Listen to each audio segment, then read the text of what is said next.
Continuando con la educación médica continua del servicio de cirugía, ¿verdad? Hemos trabajado en conjunto con el doctor Isaías Montealegre, el jefe de cirugía, en abordar un tópico de mucha importancia para ustedes como quirúrgicos, como es la tromboprofilaxis y el manejo preoperatorio del paciente anticoagulado, y recordar que este tópico justamente es importante para las guías del hospital y la evaluación de JCI.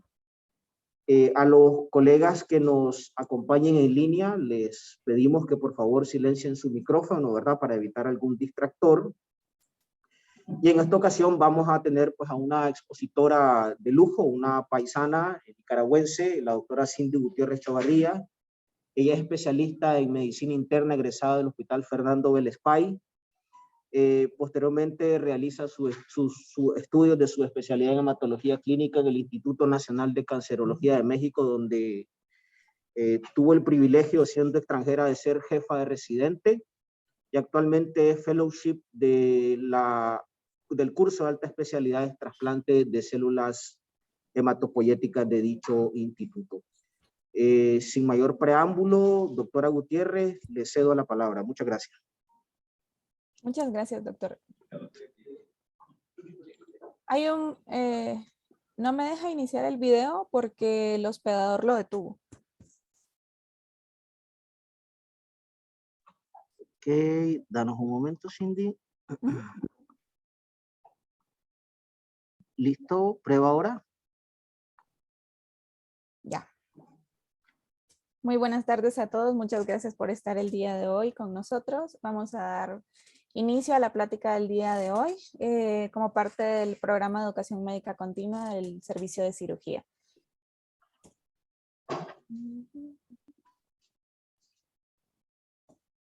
Esta es la agenda del día de hoy.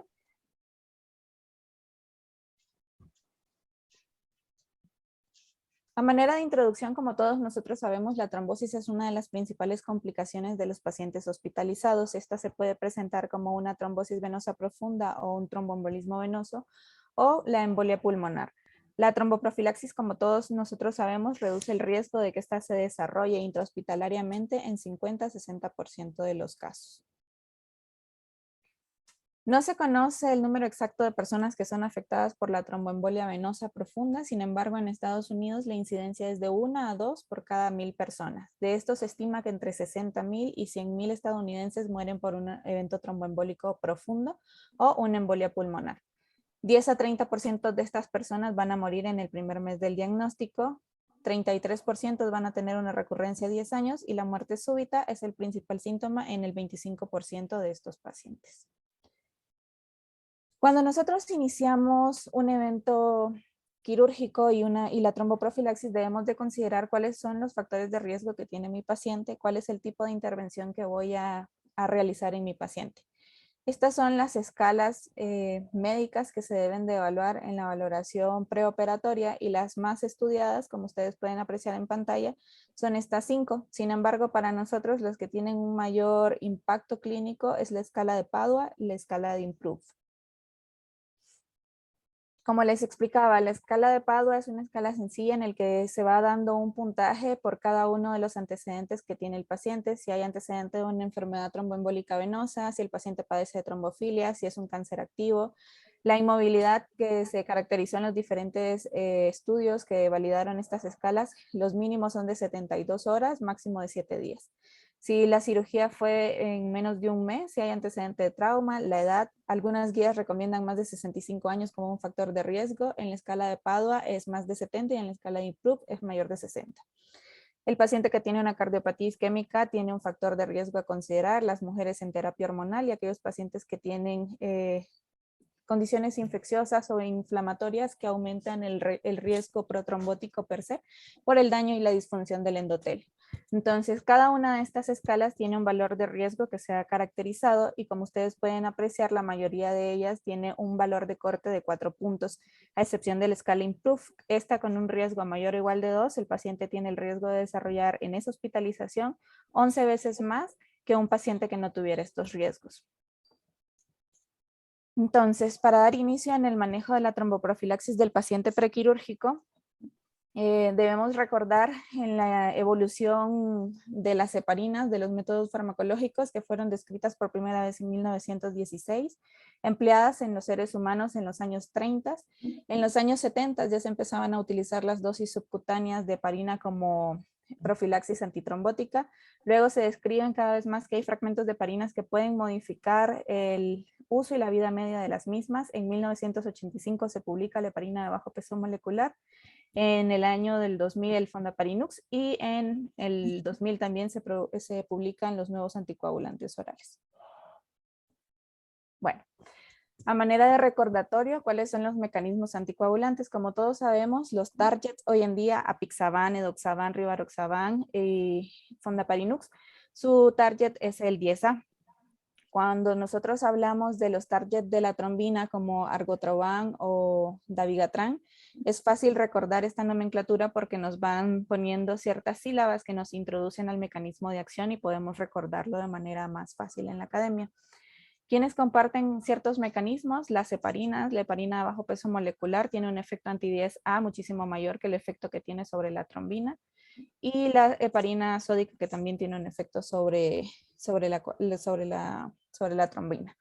Los que inhiben a los factores de síntesis, el 2, el 7, el 9 y el 10, la proteína C y la proteína S, la warfarina.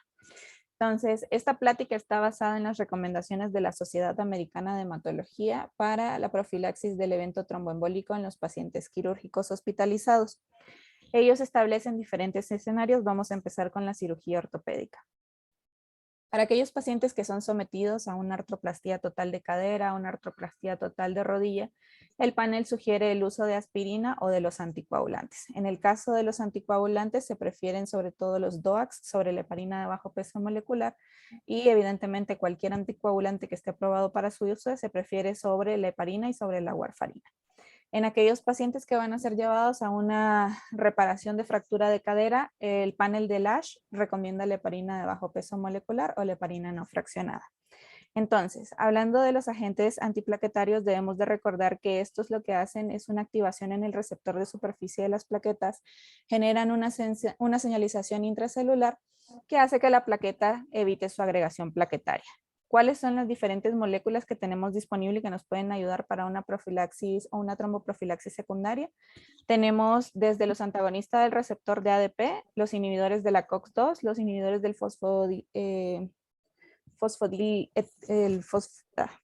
los inhibidores del PD, como el cilostazol y los inhibidores de la glicosamina 2B3A. De estos vamos a hablar principalmente de la aspirina. La aspirina es utilizada en prevención primaria de otras entidades como las enfermedades coronarias, el accidente isquémico transitorio, el evento cerebrovascular y las enfermedades vasculares periféricas, pero es prevención secundaria para la enfermedad tromboembólica. La aspirina como terapia extendida para prevenir la trombosis recurrente es una de las preguntas que se ha intentado contestar. En esta publicación de las guías de terapia antitrombótica de la revista CHEST, publicada en 2017, ellos hacen una recomendación de que aspirina en aquel paciente que tiene terapia anticoagulante prolongada por una TBE recurrente o por una TBE que no tiene un factor identificado, que este grupo se conoce como no provocadas, la aspirina puede no funcionar como un mecanismo de prevención secundaria. Sin embargo, en aquel paciente que tiene una trombosis recurrente, la recomendación es que se puede utilizar como un antiagregante, pero es una recomendación 2B. Las dosis que nosotros utilizamos son 81 a 100 miligramos. Entonces, esta otra publicación, New England, trata de contestar, como les comento, si aspirina puede prevenir o no la recurrencia del evento tromboembólico. 20% de los pacientes que tienen antecedente de una TBP van a recurrir. Este fue un estudio multicéntrico, doble ciego. El primer evento eran aquellos pacientes que habían recibido anticoagulante por 6 a 18 meses y decidieron un brazo que se iba a ir a aspirina versus el brazo que se iba a ir a placebo. El brazo que recibió aspirina tiene una reducción de la TBE 6.6% comparado con 11.2% del brazo del placebo, y como podemos ver en la curva de Kaplan y Meyer, la aspirina es superior a placebo. Entonces, ¿qué grupo de pacientes se van a beneficiar? Aquel que tiene una TBE no provocada, o una TB recurrente como profilaxis secundaria.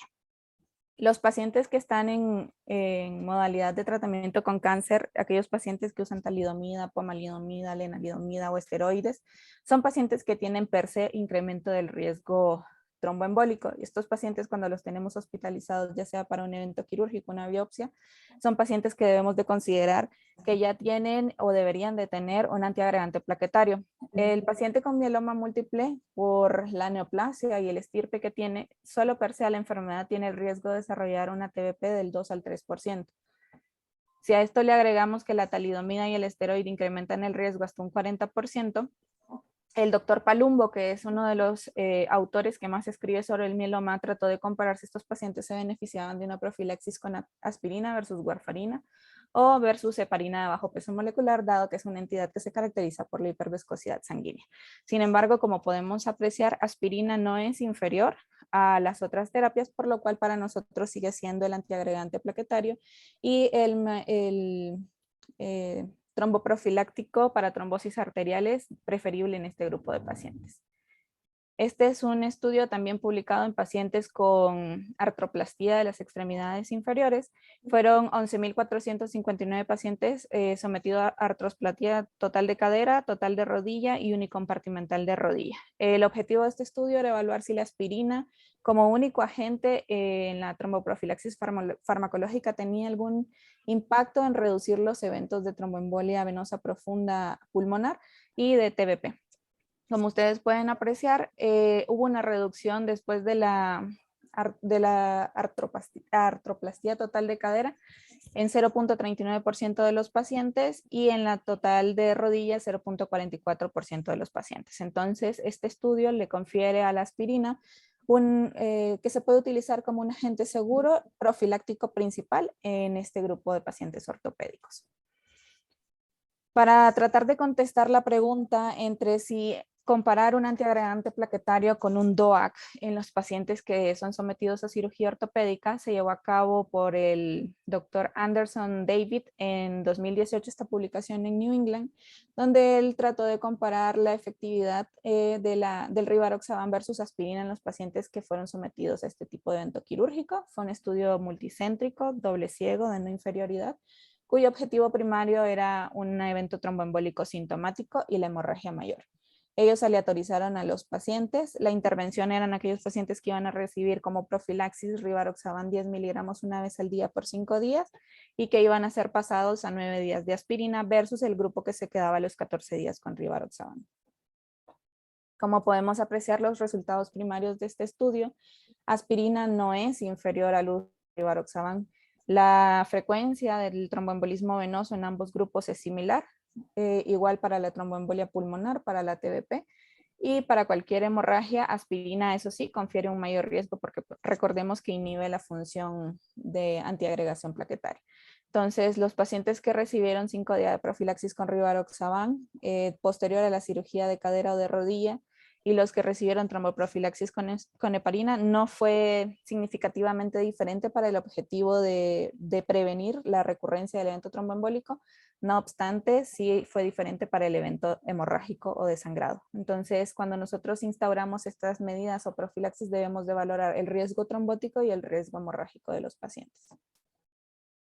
Este es otro estudio publicado en la revista SAGE, donde se hace una revisión sobre la tromboprofilaxis con apixaban en pacientes que van a cirugía ortopédica mayor. Esta es la revisión de metaanálisis. Aquí se incluyeron 11.828 pacientes, 55% sometidos a reemplazo de rodilla y 45% a reemplazo de cadera.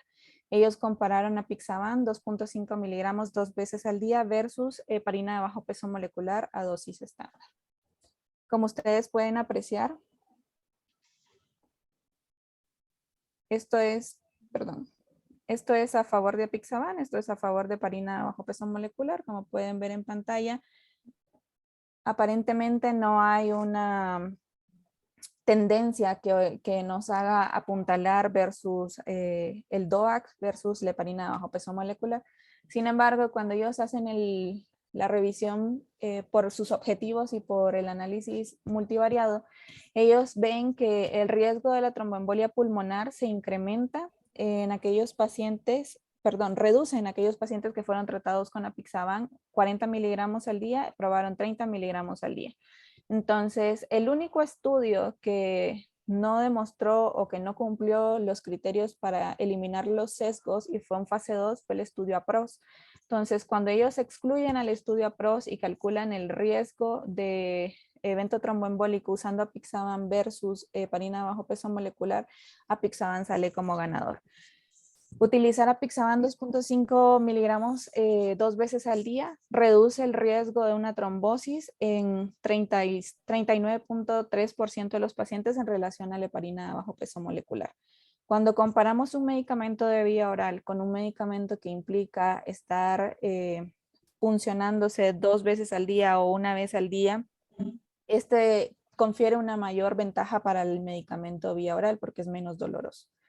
Este es otro estudio que ha probado rivaroxaban como tromboprofilaxis en pacientes de muy alto riesgo con cáncer y que van a ser sometidos incluso a eventos quirúrgicos. Este estudio trató de evaluar la eficacia y la seguridad de rivaroxaban versus el placebo en la profilaxis de los eventos tromboembólicos en pacientes con cáncer. Aquí igual se comparan 10 miligramos al día versus placebo. Fue un estudio multicéntrico aleatorizado, fase 3, de superioridad, en pacientes con cáncer que tuvieran un alto riesgo por la enfermedad y obviamente por la quimioterapia. Entonces, como podemos apreciar, el grupo que recibió rivaroxaban versus placebo, evidentemente, pues es un grupo que tiene menos evento tromboembólico, pero cuando comparamos el riesgo de sangrado, evidentemente el dar un anticoagulante confiere cierto riesgo y sobre todo si tenemos una enfermedad o un grupo heterogéneo de enfermedades cuyos diferentes tipos de tumores tienen una mayor predisposición para sangrar en relación a otros. Sin embargo, este estudio es suficiente como para que nosotros podamos utilizar rivaroxaban en dosis de profilaxis en los pacientes oncológicos. Este otro estudio es el estudio del apixaban, también utilizados en los pacientes que tienen cáncer y a manera de prevención. Trató de evaluar si 2.5 miligramos 2 veces al día era superior al placebo. El objetivo primario era documentar cualquier evento tromboembólico. Como podemos apreciar, igual apixaban reduce más los eventos tromboembólicos que el placebo. El riesgo de sangrado es menor en apixaban, por eso es uno de los anticoagulantes que nosotros más utilizamos en la práctica diaria. Entonces, aquí cuando comparamos el estudio de Cassini con el estudio Albert, es decir, el estudio de rivaroxaban y el de apixaban, podemos apreciar que ambos son efectivos para reducir el evento tromboembólico. Sin embargo, apixaban tiene o confiere menos riesgo de mortalidad y el riesgo de hemorragia es similar, 1.96 a 2. Cuando hablamos de fondaparinux, este fue el primer inhibidor selectivo del factor 10A. Este es el primer agente antitrombótico sintético que tiene un perfil que favorece su biodisponibilidad. Este casi no se une a las proteínas. Fue aprobado para la profilaxis del TBE después de la cirugía ortopédica a dosis de 2.5 miligramos subcutáneo 1 vez al día. Por la vida media que le confiere, es una muy buena opción de tromboprofilaxis. Como podemos apreciar, esta figura comparó diferentes tipos de estudios en ortopedia, el EFESUS, el Pentatión, el Penfira y el Pentamask. Y ellos trataron de comparar en el día 11 posterior al evento quirúrgico la incidencia de TBP. Como podemos apreciar, el grupo que se trató con fondaparinux le fue mejor que el grupo que se trató con enoxaparina. Para los pacientes que son sometidos a una cirugía mayor, el panel de la Sociedad Americana de Hematología recomienda que estos pacientes deben recibir profilaxis farmacológica con heparina de bajo peso molecular o en su defecto heparina no fraccionada. Estos pacientes deben de recibir profilaxis mecánica. Los pacientes que no reciben profilaxis farmacológica deben utilizar profilaxis mecánica y cuando usamos profilaxis mecánica debemos recordar que deben ser dispositivos de compresión mecánica intermitente. Para aquellos pacientes que tienen un alto riesgo, también se puede hacer la combinación de heparina de bajo peso molecular, más profilaxis mecánica. Los pacientes neuroquirúrgicos, el panel de recomendación de la Sociedad Americana sugiere no utilizar una profilaxis farmacológica, salvo aquel grupo de alto riesgo, y en este grupo se debe utilizar heparina de bajo peso molecular o heparina no fraccionada. ¿Qué pacientes deben de continuar con la tromboprofilaxis posterior a la alta hospitalaria? Debemos recordar que aquella trombosis que se produce de 30 a 45 días posterior al egreso sigue siendo considerada una TBP hospitalaria. Entonces, este estudio es un ensayo clínico multicéntrico, etiqueta abierta, ciego para los pacientes. Eran mujeres con cáncer ginecológico presuntivo o definitivo que fueron llevadas a un evento quirúrgico. El objetivo de este estudio era el primario, el sangrado mayor, y el secundario, la incidencia de TB. Como podemos ver, son 400 mujeres en el grupo de apixaban, 196 mujeres en el grupo de enoxa a dosis estándar de profilaxis por 28 días. Dentro de las características generales de este estudio traté de poner las más relevantes. La edad eran similares, eran iguales. El diagnóstico de malignidad ya confirmado era 80% en el grupo de apixaban, 81% en el grupo de enoxa. Se realizó 2 tipos de cirugía, la histerectomía total abdominal y la histerectomía no total. Y de la total abdominal con salpingo unilateral o bilateral o con la preservación ovárica. Entonces, en este grupo de pacientes, en ambos brazos, prevaleció la estirpe de alto grado con etapas clínicas de 3 a 4 etapas avanzadas. Entonces, cuando se valora el objetivo, podemos apreciar que en ambos el sangrado mayor apixaban versus enoxaparina es similar. El sangrado no mayor clínicamente relevante, que es aquel sangrado que nos permite continuar con la anticoagulación cuando el paciente tiene una epistaxis que dura menos de 1 minuto, y aquel paciente que tiene quimosis leve que no contraindica la anticoagulación, o incluso el sangrado menstrual cuando no es heavy, que heavy se define como más de 80 mililitros por recambio en el día. Ese sangrado no nos contraindica la anticoagulación, ni siquiera las dosis de profilaxis. Entonces, en esto el panel hace... el artículo publica que la satisfacción de las usuarias usando la vía oral versus estarse inyectando es superior, evidentemente, que estar con piquetes horarios en la hospitalización, además del dolor postquirúrgico, y que incluso el riesgo de hematoma de la herida fue discretamente superior en el grupo de enoxa que en el grupo de apixaban. Entonces, apixaban es una alternativa potencialmente segura, menos dolorosa, menos hemorrágica que enoxaparina. Este es una revisión de un metaanálisis, también es una revisión publicada en New England. Fueron 20 estudios citados, 4 cirugías relacionadas al cáncer, 2 cirugías generales, 14 cirugías ortopédicas. De aquí lo que rescatamos en este metaanálisis es que independientemente de padecer o no una patología oncológica, los análisis demuestran que los pacientes deben ser llevados, aquellos que tienen un alto riesgo de TBE, a una profilaxis extendida. Como ustedes pueden observar, aquí se reclutaron estudios observacionales y también se reclutaron algunos ensayos clínicos, y como apreciamos, la mayoría está a favor de la tromboprofilaxis extendida. ¿Cuánto es esto? Normalmente hablamos de una tromboprofilaxis a largo plazo de 3 a 6 meses en aquellos pacientes que tienen un factor identificado. En aquellos que tienen una TBE recurrente, en aquellos que tienen una TBE no provocada, que se acuñó este término para no mencionar la idiopática, o que tienen un factor de riesgo persistente como el cáncer, nos podemos extender hasta lo que dure la modalidad de tratamiento, o incluso lo podemos llevar de 6 a 18 meses con dosis de profilaxis de los anticoagulantes, siempre valorando en todo momento cuando el paciente tiene mayor riesgo de sangrado o un mayor riesgo trombótico. Entonces, aquí, ¿qué debemos de valorar? Debemos de valorar también si el factor que había condicionado a la TBP subyacente o a la embolia pulmonar ha sido remitido o no, para considerar el destete del anticoagulante en este grupo de pacientes. Como hablamos de cáncer, las recomendaciones de la Sociedad Internacional de Trombosis y Hemostasia en este grupo de pacientes recomiendan que los DOAC pueden ser utilizados con la quimioterapia en aquellos pacientes que tienen una escala de Corana mayor o igual a 2 puntos, siempre y cuando estos no interfieran o no incrementen el riesgo de hemorragia. Se prefiere rivaroxaban y apixaban. En lo personal, yo prefiero apixaban.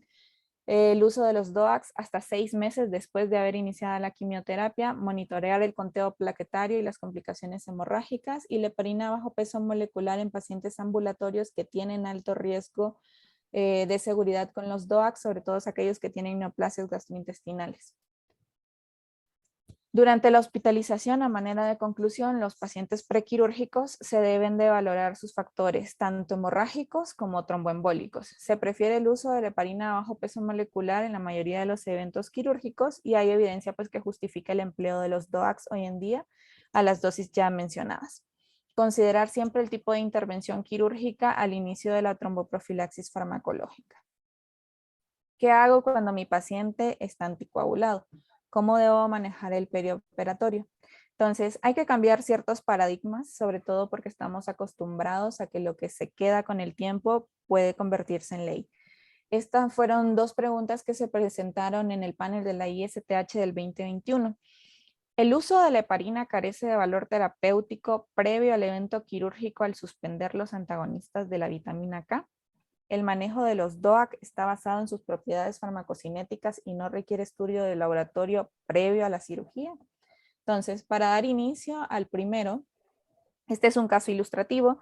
Es una mujer de 75 años que tiene fibrilación auricular, es tratada con warfarina. Ella se encuentra en metas con un INR de 3. Dentro de sus comorbilidades es hipertensa, diabética, tiene antecedente de una IT hace 2 años y la escala de CHATS le da 5 puntos y CHATS-BAC le da 8 puntos. O sea, es una paciente de alto riesgo. Su aclaramiento renal es de 50 mililitros por minuto.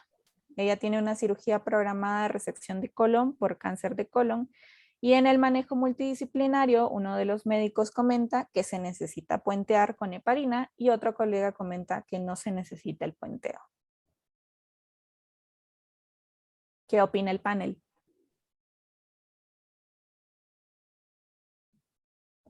Bien, este es el estudio Bridge.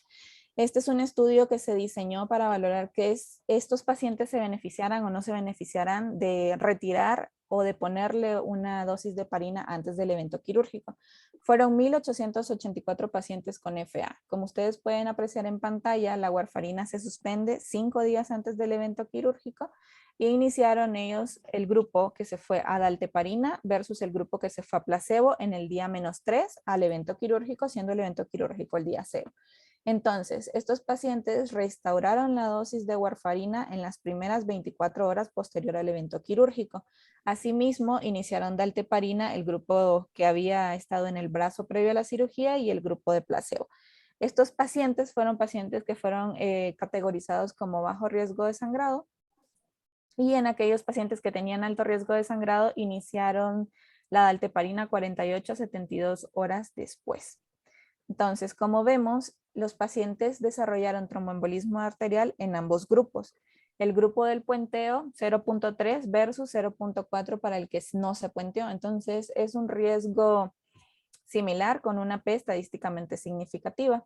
En el grupo que no se puenteó se presentaron 2 pacientes con EBC. El grupo que recibió heparina, 3 pacientes presentaron un EBC. El accidente isquémico transitorio se presentó en aquellos pacientes que se fueron al grupo placebo, o sea que no recibieron puenteo, y el sangrado mayor fue significativamente más alto en el grupo que recibió la heparina que el grupo que no la recibió. Dentro de sus objetivos secundarios, ellos valoraron la muerte. Como ustedes pueden apreciar, igual, la frecuencia de la muerte en ambos grupos es similar. Un paciente más en el grupo que no se puenteó y el sangrado menor, que se caracterizó como el sangrado no mayor que no compromete la vida, fue muchísimo menor en el grupo placebo que en el grupo de puenteo. Entonces, en base a este estudio, no usar el puenteo es una estrategia segura en este grupo de pacientes. Y de hecho, este fue uno de los estudios parteaguas que nos hace no darles heparina antes de la cirugía, excepto en pacientes que tienen válvula mecánica. Este es otro estudio, este es un estudio del PERIOP-2, fue un estudio también realizado, pero este sí incluyó pacientes con FA y con válvula mecánica, para tratar de contestar la pregunta que nos dejaba el Bridge, ¿qué pasa con los pacientes que tienen válvula? Bueno, este estudio hace una intervención, detiene la aspirina, pacientes que ya sabemos son manejados con warfarina y aspirina como prevención o evento, prevención secundaria al evento tromboembólico. Se detiene la aspirina en el día -7, se detiene la warfarina en el día -6, la última dosis de warfarina se recibe en el 6, perdón, y ya el día 5 ya no debe de tener warfarina. El grupo que pasó A heparina, obviamente, previo al quirófano, 200 unidades por kilo en el día -3 y en el día -2, y 24 horas antes de la cirugía se reduce el 50%, que son 100 unidades. El día del evento quirúrgico, 12 horas posterior al evento quirúrgico, se restaura la dosis de warfarina. Recordemos que las pacientes portadoras de válvula mecánica o los pacientes portadores de válvula mecánica tienen un mayor riesgo de hacer un evento trombótico a nivel de la válvula que va desde el 5 hasta el 11%, y es por eso que en ellos se debe restaurar de manera lo más rápido que se pueda. Generalmente el tiempo de seguridad puede ir de 4 a 12 horas. Nosotros preferimos 12 horas posterior a la cirugía. En este grupo de pacientes, luego de la intervención quirúrgica, vienen dos brazos, el brazo que continuó con dalteparina y el brazo que se quedó con placebo. En aquellos pacientes que tenían alto riesgo de sangrado, la dosis estándar fue 5.000 unidades, mientras que el grupo de bajo riesgo se instauró la dosis estándar de 200 unidades por kilo. Luego ellos suspenden y valoran a los pacientes y ven que la fibrilación auricular en este grupo de pacientes estaba en ambos grupos, en el grupo que recibió el puenteo con dalteparina postquirúrgico y en el grupo de la válvula mecánica. Entonces, vamos al recuadro rojo. De todas las características de la población, el tromboembolismo mayor ocurre en ambos grupos. Pero como ustedes pueden apreciar, son similares, es decir, con o sin heparina, la TEP se presentó.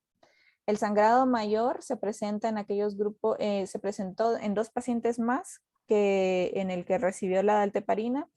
El infarto agudo del miocardio fue similar, el evento cerebrovascular discretamente mayor en aquellos grupos que no recibieron heparina, pero igual que la muerte. Sin embargo, esto hace alusión de que el paciente que no se puentea puede ser tratado igual que el paciente que recibió heparina y se complican o son complicaciones similares en ambos grupos. En los pacientes que fueron tratados con válvula mecánica, estos pacientes obviamente, este paciente fue llevado uno a puenteo y aún con el puenteo, este paciente tuvo un evento tromboembólico. Cuando se hace el seguimiento a los 30 días posterior, como podemos apreciar, los pacientes que no subpuentearon incrementa discretamente a 1.2% el riesgo de tromboembolia mayor en relación a los que se puentearon. El sangrado mayor también incrementó en aquellos pacientes que no se puentearon, y el tromboembolismo mayor, sangrado o muerte fue discretamente mayor en aquellos pacientes que no se puentearon. Sin embargo, no es estadísticamente significativo.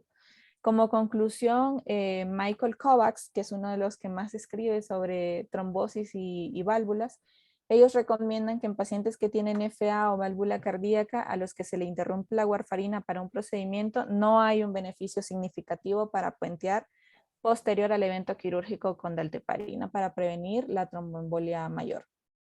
Entonces, estos 2 estudios son los que a nosotros nos dan la pauta de no puentear a los pacientes que usan warfarina antes de un evento quirúrgico con toda la seguridad. Ahora, el manejo de los DOACs está basado en sus propiedades farmacocinéticas, requieren estudio de laboratorio. Este es otro caso ilustrativo. Es una mujer de 75 años con fibrilación tratada con apixaban 5 miligramos cada 12 horas. Es diabética, hipertensa, tiene antecedente de una IT 3 años atrás. Su CHATS es de 5 puntos. Está programada para un reemplazo de cadera el día lunes 21 de marzo a las 9 de la mañana y el tipo de anestesia va a ser espinal. Entonces, aquí las preguntas de la casuística es, ¿vale la pena interrumpir apixaban 2 días antes y no solicitarle exámenes? ¿Lo suspendo 2 días antes y solicito niveles del DOAC o le pido tiempos de coagulación? ¿O interrumpo apixaban 5 días antes y no le tomo laboratorios? Como podemos observar, existen fundamentos en los que nosotros nos basamos para utilizar el DOAC con toda la seguridad. Lo primero es que no existe un nivel que me indique a mí cuál es mi seguridad prequirúrgica. Como pueden apreciar, a la imagen de la izquierda está el nivel de seguridad para apixaban y este es el nivel de seguridad para rivaroxaban. Las cajas azules representan menos de 30 nanogramos por mililitro de concentración del medicamento en sangre, las amarillas representan de 30 a 49 y las rojas más de 50. Entonces, en ambos grupos, como podemos observar, se prefiere que el paciente tenga menos de 30 o de 30 a 49, no existe un corte que esté estandarizado. Sí hay una alusión y una tendencia de que aquellos pacientes que tienen más de 50 nanogramos son aquellos pacientes que tienen una mayor cantidad del anticoagulante circulante y que son los que me van a dar el riesgo de hemorragia, pero todavía no existe un nivel estipulado.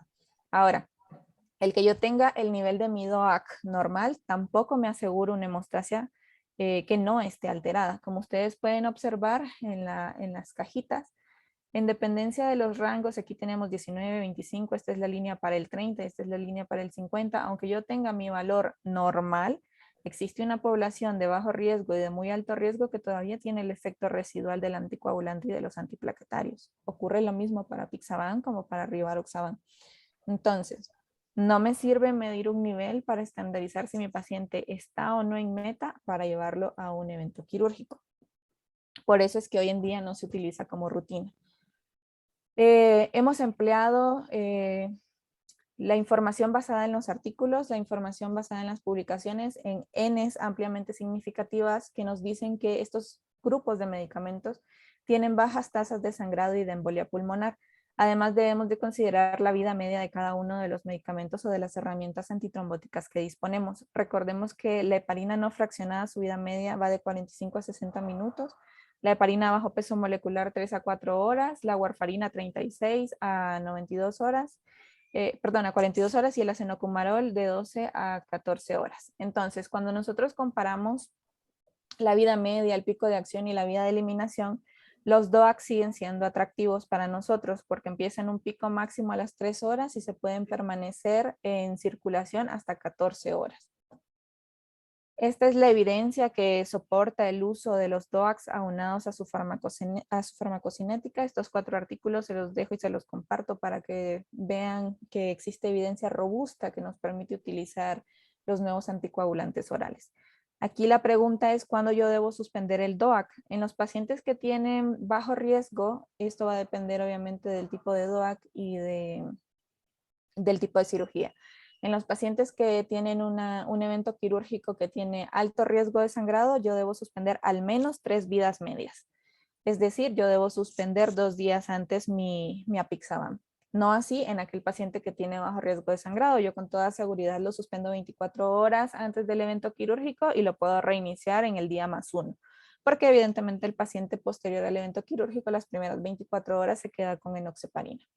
Cuando utilizamos Rivaroxaban, igual la recomendación es la misma. En aquellos pacientes que tienen alto riesgo de sangrar, yo suspendo 2 días antes, o sea, son ahí 3 vidas medias. Y cuando son de bajo riesgo, 2 vidas medias, o sea, 24 horas antes de mi evento quirúrgico.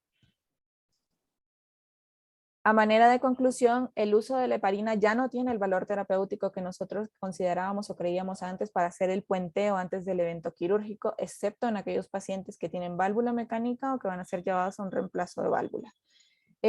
Los DOACs son utilizados hoy en día en base a su farmacocinética, no requiere que nosotros hagamos un estudio de laboratorio.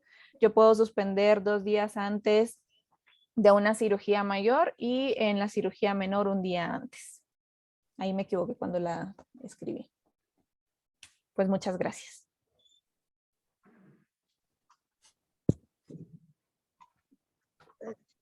Muchas gracias, doctora Cindy. Agradecemos tu presentación. Déjame ver si hay alguna pregunta del grupo de colegas que están en línea. El doctor Marenco ha solicitado la palabra, le vamos a ceder. Sí, lo voy a autorizar, doctor. Permítame un momento para... Sí, un momento, doctor Marenco. Okay. Doctor Marenco puede hablar, puede activar su micrófono para hacer su comentario y o pregunta. Mientras, si algún colega del auditorio tiene alguna pregunta. Okay. Doctor Milton Mairena. Sí, doctor Milton Mairena.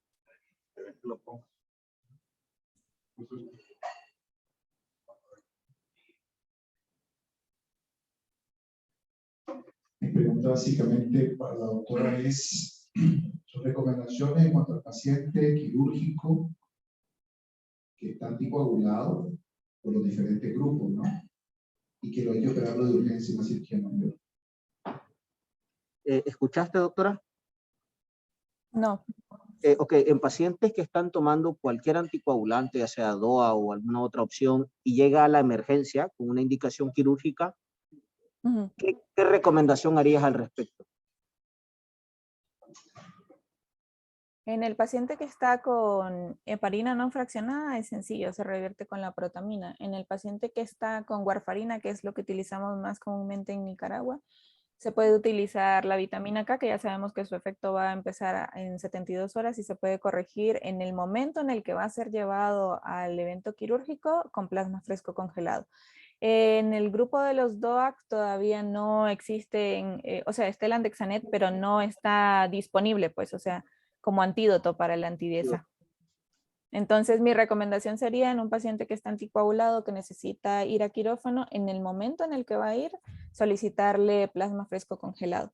Recordando que el plasma se calcula a 15 mililitros por kilo y que la dosis depende del peso del paciente para que yo pueda inyectar los factores de la coagulación que se van a necesitar. También debemos recordar, y es importante no hacerlo 1 hora antes de la cirugía, 6 horas antes, porque los factores de la coagulación tienen una vida media. Una vez que empezamos a descongelar el plasma, el primero que se pierde es el factor 7 y el factor 7 se necesita para que se pueda hacer el trombo o la red de fibrina en el momento en el que se necesita para la cirugía. Entonces, mi recomendación sería que antes de entrar en el quirófano, en lo que se va llevando, se transfunde el plasma para que pueda ser efectivo. De hecho, en pacientes cirróticos, lo que hacemos es cuando el paciente ya está en la sala de operaciones, se lleva el plasma, se transfunde el plasma y ya posterior el cirujano puede hacer la incisión. Okay, excelente, gracias. Muy comentario muy apropiado. Yo tengo una pregunta, doctora. Vamos, el paciente está tomando cualquier DOA, va a ser llevado a un tratamiento quirúrgico. Uh-huh. Sí. Okay, el paciente va a ser llevado a algún tipo de tratamiento quirúrgico según la recomendación que usted escribe. Lo suspendemos 2-3 días antes, pero vamos, ¿le dejarías o harías algún puenteo con estos en algún tipo de situación especial o definitivamente ya lo dejas sin anticoagulación? No, se suspende la anticoagulación. O sea, nosotros no dejamos al paciente con heparinas porque existe, como les comenté, evidencia que usted puede suspenderlo tranquilamente. Ok. Y doctor Mairena.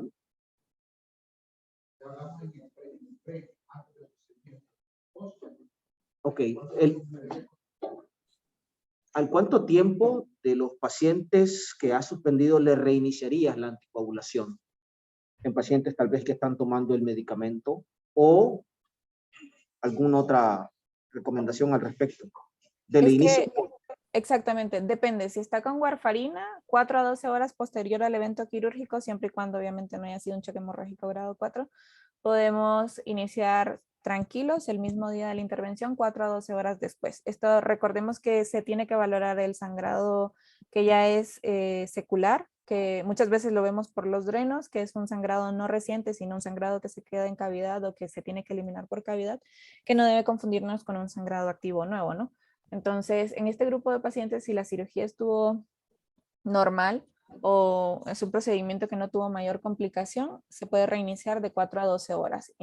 La warfarina y el DOAC nosotros lo utilizamos en el día +1, o sea, 24 horas después del evento quirúrgico, y en esas horas postquirúrgico, en la primera 24 horas, sí los dejamos con heparina bajo peso molecular. Los DOA, doctora, perdón. Los DOAC nosotros los iniciamos en el +1 del postquirúrgico, o sea, 24 horas después del evento quirúrgico.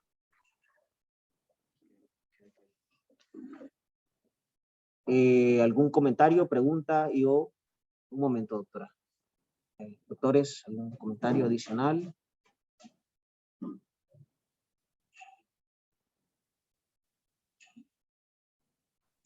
Okay. Yo, bueno, te voy a hacer una pregunta. Existe muchas veces una práctica, y digo, recientemente, por ejemplo, mi papá fue a una cirugía ocular, él toma cardioaspirina, ¿verdad? Como profilaxis secundaria. ¿Qué recomendación? O muchas veces los pacientes van a estudios endoscópicos, alto o bajo, toman aspirina, suspender la aspirina a 5 o 7 días. ¿Qué recomendación tienes al respecto de esto? Sí, se tiene que suspender. De hecho, las pautas son suspender 7 días antes porque debemos recordar la vida media de las plaquetas. El problema es que la vida media de las plaquetas va de 9 a 11 días y si usted tiene un evento hemorrágico que necesite antiagregar, las plaquetas pueden estar activas en número, pero no en función. Entonces, lo que se prefiere es quitar el consumo antes, y si el paciente lo olvidó y empieza a sangrar, independientemente del conteo plaquetario, hay que transfundirlo porque no tienen función. En esa línea, doctora, aprovechando que estás aquí, un tema que muy parecido a lo del plasma, 50.000 el rango hemostático plaquetario que deberíamos de manejar de seguridad, es decir, una De adhesión, seguridad. una hemicolectomía con 75.000, 80.000 de plaquetas no ameritaría transfusión, ¿es correcto? O sea, Es correcto, o sea, solamente que estuviera antiagregado, o sea, solamente que hubiera utilizado cualquier antiagregante plaquetario previo a la cirugía. Obviamente ese paciente, si me sangra en el transquirúrgico, sí solicitaría yo plaquetas. ¿y en qué rango usted sugiere transfusión y cómo manejas la transfusión de plaquetas en pacientes, obviamente, que tienen dicha indicación? ¿Cómo? Me explico, vamos, tienes un paciente 40.000 de plaquetas, púrpura trombocitopénica idiopática, refractaria, le pedimos al cirujano que proceda con esplenectomía, ¿verdad? Como alternativa terapéutica. ¿Qué recomendación harías en cuanto al manejo de las plaquetas?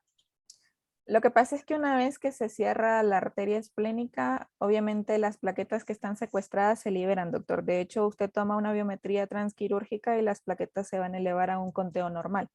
Nosotros solamente cuando la esplenectomía tiene sangrado literal, o sea, cuando incrementa o se considera un sangrado mayor que inestabiliza al paciente, recomendamos la transfusión de plaquetas, porque en ese momento usted necesita un punto de corte hemostático. La distribución de las plaquetas es rápida, en 15 a 30 minutos usted ya tiene esas plaquetas activas porque ya hay una lesión del endotelio.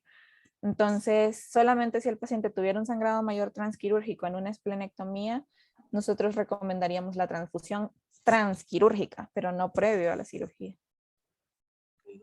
Doctor Mairena.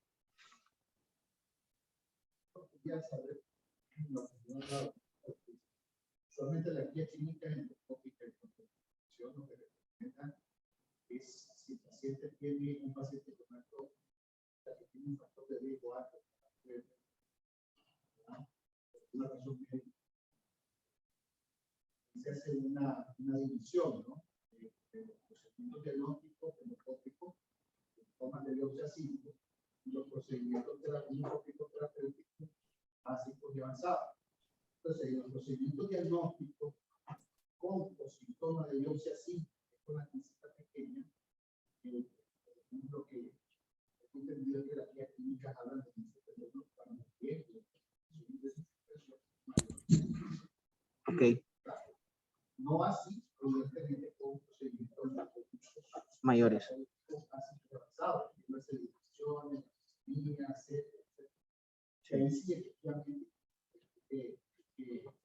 Ok. Ok. Que el doctor Mairena hace una pregunta en cuanto al abordaje de los pacientes que son llevados a tratamientos endoscópicos con tal vez procedimientos menores, toma de biopsias, etcétera, etcétera, y que están tomando tal vez aspirina o alguna otra estrategia anticoagulante por alguna patología crónica. Entonces, las guías endoscópicas sugieren que mantengas este tipo de estrategia terapéutica sopesando riesgo-beneficio de la suspensión, ¿verdad?, del tratamiento versus el riesgo de sangrado. Entonces, ¿qué recomendación tendrías tú al respecto? No, eso es totalmente correcto. Solamente que hay que recordar que depende del padecimiento subyacente. Por ejemplo, ahí la biopsia pulmonar es una biopsia y está considerado como un riesgo moderado. Por ejemplo, el aspirado de médula ósea es considerado un riesgo moderado. O sea, estos pacientes que tienen, por ejemplo, una TBP y que están en dosis de anticoagulación full, ese paciente tiene que suspender al menos 2 vidas medias de la Apixaban. Si es un procedimiento leve, como dice el doctor, para una toma de biopsia y está con Apixaban y ya tiene 2, 3 meses de tratamiento, ya va a acabar, o está en profilaxis porque está en cualquier modalidad de tratamiento, sin problema lo puede tomar. No es el mismo riesgo quirúrgico de sangrado el de una biopsia de pulmón vaya a piel, por ejemplo. Entonces se individualizan y están categorizados los riesgos. En cuanto a lo de la endoscopía, si es un procedimiento menor, que el riesgo de sangrado es bajo, el paciente puede continuar con anticoagulación. Okay. Una pregunta interesante del doctor Padilla, anestesiólogo, es, en manejo de dolor con catéter epidural, ¿cuántas horas recomiendas retirar el tratamiento sin riesgo de hematoma espinal? Las guías dicen y hablan de 12 a 24 horas. 12. 12 a 24 horas. 12 a 24 horas. Okay. Doctor Mairena, tiene otra pregunta. Un momento. Una preguntita, doctora. Pacientitos que están en el preoperatorio, pacientitos que están utilizando clopidogrel, están tomando clopidogrel. Yo tenía o tengo pues la costumbre de suspenderlo. ¿Escucha, doctora, la pregunta? No, Okay. es que se escucha con mucho eco. O sea, trato literalmente. Te va a hacer la pregunta aquí el doctor. Listo. Ok. Doctorcita, mire, una pregunta de orden práctico. En los pacientes que son tomadores de clopidogrel, están tomando clopidogrel, pacientes con problemas de cardiopatía isquémica, y van a ser operados. No, yo antes lo suspendía el clopidogrel 6, 7 días, 8 días, incluso hasta 10 días. Sin embargo, un día comentándolo con un compañero cardiólogo, me decía que no, que era muy imprudente y que era necesario acortar el tiempo. Entonces, lo operé un paciente tomador de clopidogrel a los 5 días. Y era una hernia inguinal, gracias a Dios, era un procedimiento menor. Y lo que hice fue que me hizo unos hematomas enormes. Y fue una experiencia similar, un compañero también tuvo una experiencia similar operando a otro paciente. Lo suspendió el clopidogrel 5 días y también le hizo unos hematomas inguinoescrotales importantes. ¿Cuál es su opinión en relación a eso? Suspenderlo al menos 11 a 7 días antes de la cirugía en dependencia de la cardiopatía. Debemos individualizar los pacientes. No es lo mismo que el paciente que tiene una cardiopatía dilatada, que el paciente que tiene una cardiopatía con FEBI reducida, que tiene una cardiopatía isquémica crónica porque en algún momento de su vida tuvo un infarto y se quedó tomando el clopidogrel, ¿no? Entonces, mi recomendación sería 7 a 11 días antes del evento quirúrgico suspenderle el antiagregante plaquetario considerando la vida media de las plaquetas. Ok, perfecto. Una pregunta, doctora, el doctor Fuentes, anestesiólogo. ¿Qué opinión te merece en cuanto al abordaje perioperatorio de aquellos productos naturales que algunos pacientes toman, como ginkgo biloba, ginseng? Nosotros se lo suspendemos, doctor. Nosotros se lo suspendemos al menos una semana antes porque si bien estos productos naturales no tienen regulada la cantidad de vitamina K que puedan alterarnos, que sobre todo es la vitamina K lo que más temor nos da, nosotros le pedimos que no lo tomen al menos si van a ser sometidos a un evento quirúrgico una semana antes. Perfecto. Uh-huh. ¿Algún comentario, ortopedia?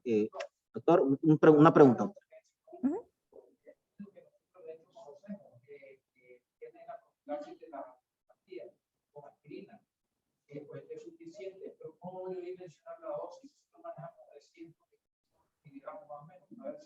Ok. El doctor pregunta acerca del estudio que nos mostrabas al inicio del valor de la aspirina en profilaxis de cadera, ¿verdad? O cirugía ortopédica. Uh-huh.